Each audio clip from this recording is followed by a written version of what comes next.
Yeah, when you combine science and what's out there on the market, a simplicity for sure is the key when it comes to formulations. Not only are these simple formulations the most effective ones, but they can also be masked better.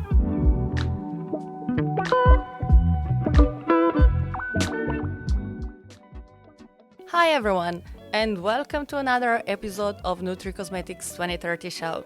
My name is Patricija Bajc, I'm the head of marketing at TOSLA Nutricosmetics, and your host for today's episode. I'm pleased to have my dear colleague Dolores Hartig today with me, a biochemist by education and R&D specialist by profession. Hi Dolores, and thank you for taking the time to speak with me today. Hi, Patricia, and thank you for having me again in this show. It's my pleasure to take a step out of the lab and talk about things I'm dealing with daily. And I'm happy to hear all about it. So, if I go straight to the point, most of us have, at one or another point, trained ourselves to distrust simplicity or even fear it.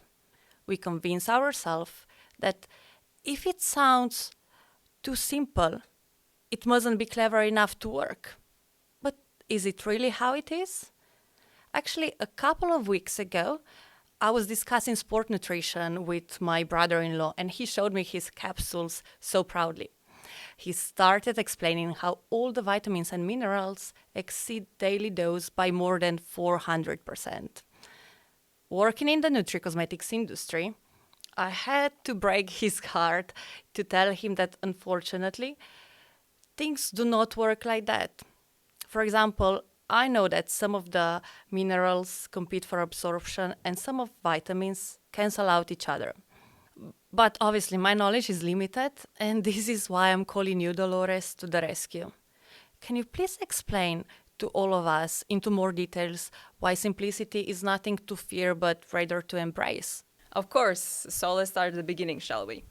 Why do Okay. we take supplements or why do our products contain vitamins and minerals? That is because our organism is constantly working even now. Even if we were to lie down all day and make no movement, our cells have tireless obligations. And there's an interesting fact. Did you know that by doing nothing for 24 hours, our organism uses 25% of its total energy? That should be really let you question whether you are providing your organism with enough nutrients. This mentioned energy comes from hydrolyzation or breakage of a very important molecule, ATP. This energy is necessary for our cells to function properly. Okay, stop for a second, marketer here. ATP stands for? ATP stands for adenosine 3-phosphate. Yeah. It's a molecule that carries energy within cells. It is Okay. used to power and support many cellular activities such as muscle contraction, nerve impulse transmission, and chemical synthesis. Now, let's explain where the vitamins and minerals play their part here. Please. Every food we eat provides the fuel required to perform physical activity and maintain the biochemical integrity of the body. Energy comes from fatty acids, carbohydrates, and amino acids. They all go through three metabolic steps to produce chemical energy in a form of ATP. And we need ATP so badly because our cells can only use energy in that form. It carries a high energy bond that provides an optimal amount of energy for biological reactions. It is also water soluble, therefore it can efficiently deliver energy wherever it's needed in the cell. Okay. For the entire process to function properly, vitamins and minerals are important to keep the enzymes functional and stable. If we lack vitamins, enzymes cannot break ATP molecules, consequently leaving our cells without energy. I remember the introduction to vitamins and minerals podcast episode. With that, I would like you to dive deeper and explain more about their relations and vitamins minerals reactions. I have learned that we group vitamins into water soluble and fat soluble ones. How does that come in handy when deciding which ones to take? It is always good to have that in mind because there are some combinations of vitamins mixtures that should be avoided even if they aren't essentially problematic itself. An example of that is vitamin D and vitamin B12. Although it's safe to take them together, it's not advisable.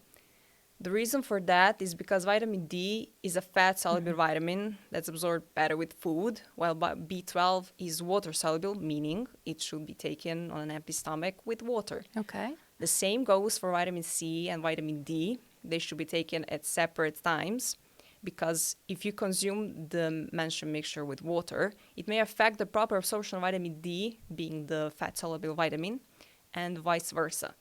Water-soluble vitamins, which are not stored in body, like vitamin C and B vitamins, they require water to be absorbed and used in the body. It's best to take them without food and with a glass of water instead. If for some reason you don't have time to sit down and have a meal, but have to take your group of fat-soluble vitamins, then I would suggest taking them not on an empty stomach, but rather with a small spoon of olive oil, some nuts or avocado to allow the vitamins to be absorbed fully. They need fat in order to be absorbed. Fat-soluble vitamins possess large hydrophobic chains that interact effectively with similar molecules found in the oils I mentioned. However, Got it. when exposed to water, their hydrophobic portions are consistently repelled by water molecules, preventing them from dissolving. And that means? Likewise, water-soluble vitamins behave similarly in oil. The hydrophobic components of vitamins B, for instance, always seek out water for dissolution. Due to their instability in oil, water-soluble vitamins will not mix uniformly with the oil, but will rather form separate phases. All of this is the basic rule of chemistry called like dissolves like. Meaning? Meaning that these substances with similar polarities or solubility characteristics tend to dissolve in each other. In other words, polar substances dissolve well in polar solvents, while non-polar substances dissolve well in non-polar solvents. Right, yeah, got it. There is a lot to think about when taking supplements. Okay, so the first combination of vitamins that does not work well is vitamin D and vitamin B12. Can you give us another example? Okay, another combination that should be avoided is vitamin C and vitamin B12. Taking B12 with vitamin C might reduce the available amount of vitamin B12 in your body. To avoid this interaction, take vitamin C for 2 or more hours after taking vitamin B12 supplements. Noted. You want to get all of your vitamins, not having them be function stealers instead. Okay, can you explain this function stealing a little bit more? What happens if we mix the wrong vitamins together? What happens is that in this case, vitamin C acts as a reducing agent and converts the active form of vitamin B12, called cobalamin, into its inactive reduced form cyanocobalamin. That way, vitamin B12 is unable to provide its function. But wait, don't we already use vitamin B12 in our products in the form of cyanocobalamin? Since you said it is an active form, why do we even use it? That is a good question, actually, and thank you for asking. Cyanocobalamin is a synthetic form of vitamin B12. It is stable, cost-effective to produce, and easily converted to the active form in the body. This form provides a reliable source of vitamin B12 for individuals who may have dietary restrictions or conditions that increase the risk of vitamin B12 deficiency. I would advise to try to consume vitamin C in a really small amount when combined with vitamin B12, Okay. or at least wait for 2 hours before consuming it. But what about minerals? I know that you should not be taking iron and magnesium together, for example, but why is that? Iron and magnesium can compete the absorption in the gastrointestinal tract. Both minerals utilize similar transport mechanisms for absorption, and when taken together in high doses, they may compete for absorption, potentially reducing the absorption of one or both minerals. What can also be the problem is their impact on the stomach's pH. The iron absorption is enhanced in an acidic environment, while magnesium absorption is favored in a less acidic or rather neutral environment. Therefore, if iron and magnesium supplements are taken simultaneously, the percentage of magnesium may increase gastric pH, potentially reducing the acidity needed for optimal iron absorption. It's not like taking one of these minerals in high doses can already cause you a potential problem of your gastrointestinal tract. But if you take both at the same time, you may experience nausea, constipation, or diarrhea. Yeah, I would rather not. I wouldn't trust a product that contains both iron and magnesium because you don't want to confuse your organism and let it fight over which mineral is a priority to be absorbed. It is preferable to take iron and magnesium at different times of the day and with food. For example, consider taking iron in the morning and magnesium in the evening. That way you will allow your body to incorporate iron according to its needs, and taking magnesium in the evening will help your body to relax its muscles and its nerves. And also help you sleep. But let's not talk just about the negative aspects of vitamins and minerals competition and interactions. Are there some desirable mixins? While there are some vitamins you should avoid taking together, there are others you want to combine in order to support the absorption. The most mentioned one pairing together, I'd say, is iron and vitamin C. Okay. At least at my home, I was always encouraged to take vitamin C supplements after eating an omelet or boiled eggs. Now I'm at this stage where I can explain why my parents were right. Vitamin C helps convert non-heme iron into a more soluble and absorbable form, increasing its bioavailability.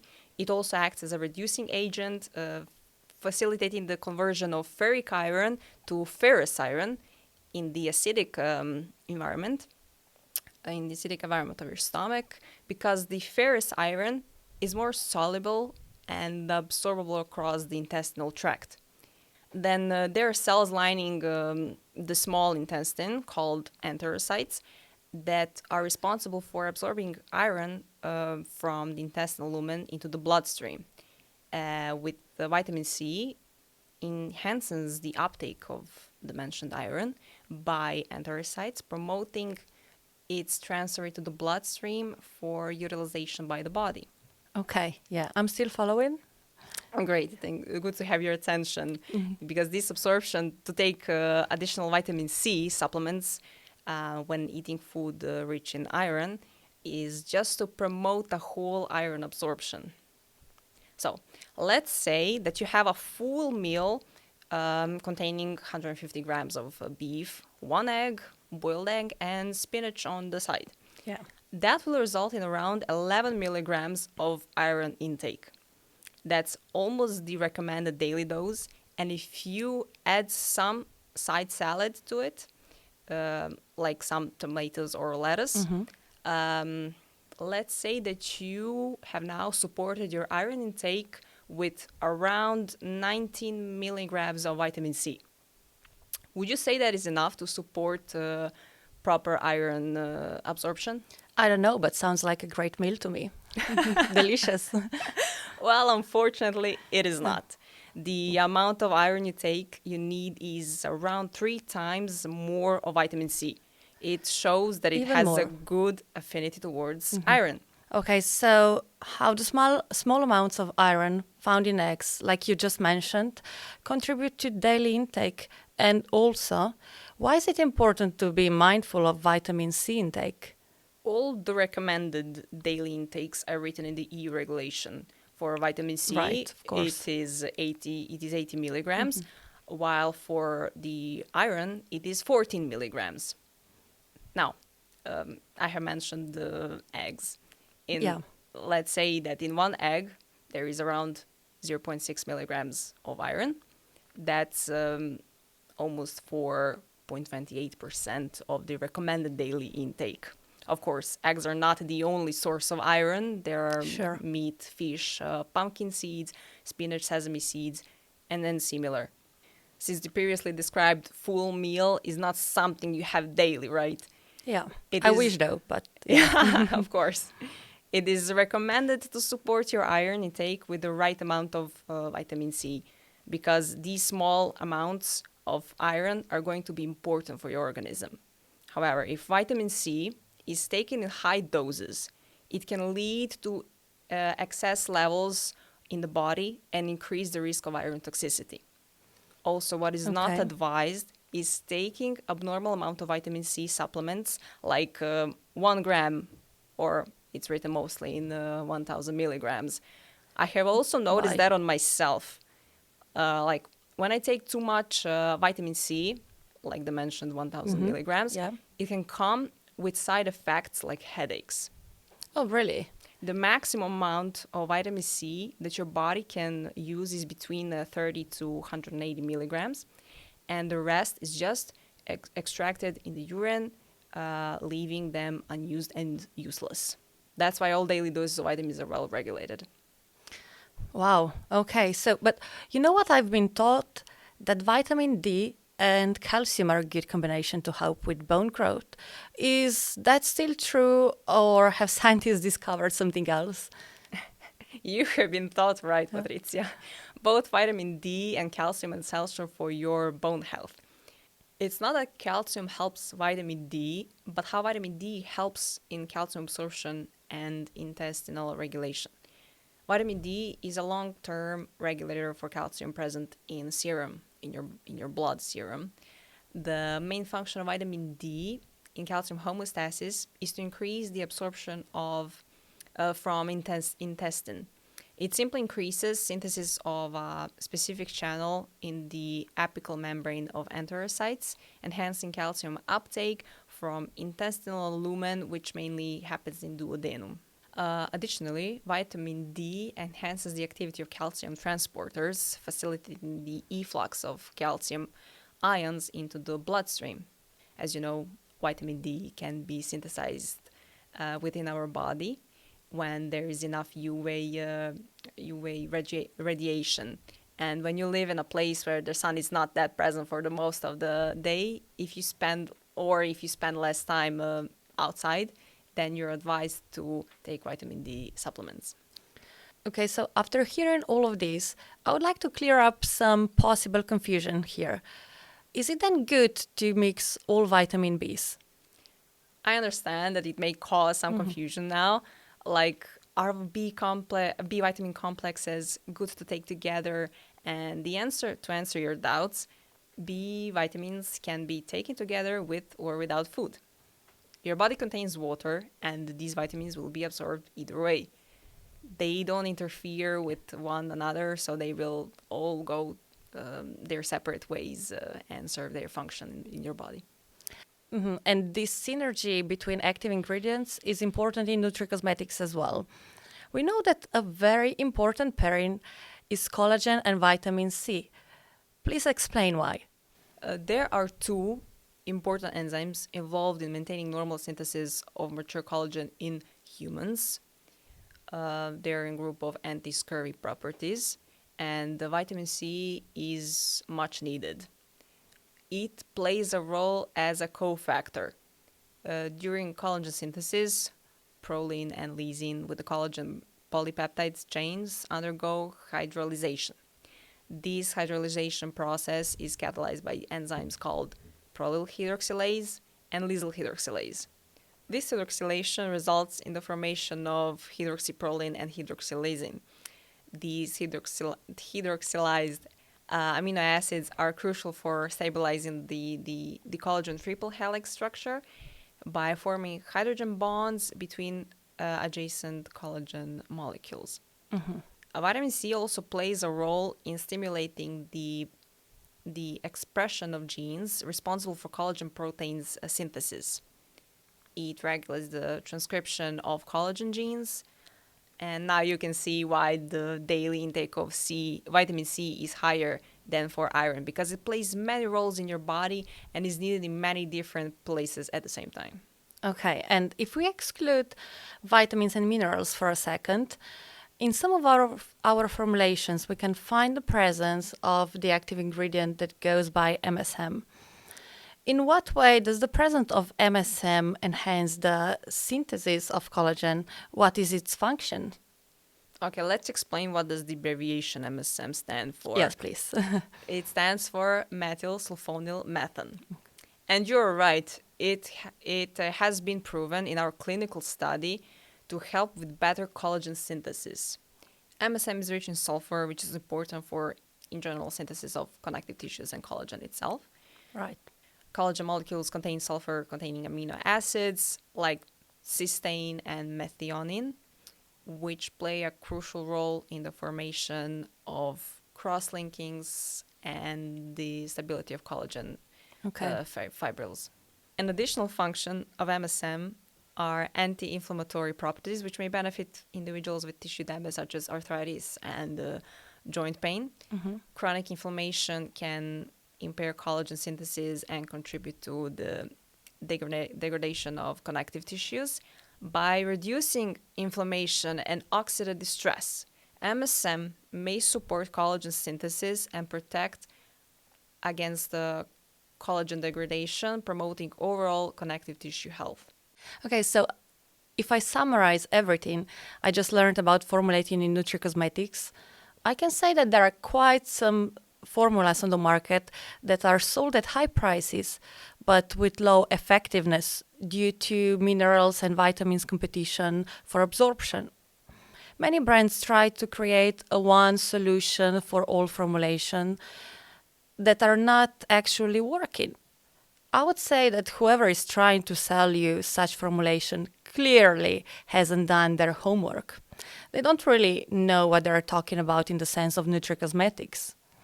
Yeah, when you combine science and what's out there on the market, a simplicity for sure is the key when it comes to formulations. Not only are these simple formulations the most effective ones, but they can also be masked better. Meaning that they taste the best. And this connects the circle. So simple, tasty formulations designed for repeat buys. These are the foundation of any retention strategy, with habitual use products that are offering a scalable product-led business model. With taste and effectiveness playing a crucial role is creating habits. Exactly. This was a very exciting conversation, and I hope that the end consumers and also brands working on new products, new beauty supplements gain valuable information on how to make smart business decisions. Thank you, Dolores, so much for taking the time, and thank you, all our watchers. Feel free to reach out to us with any additional questions you might have. And remember, one shot every morning.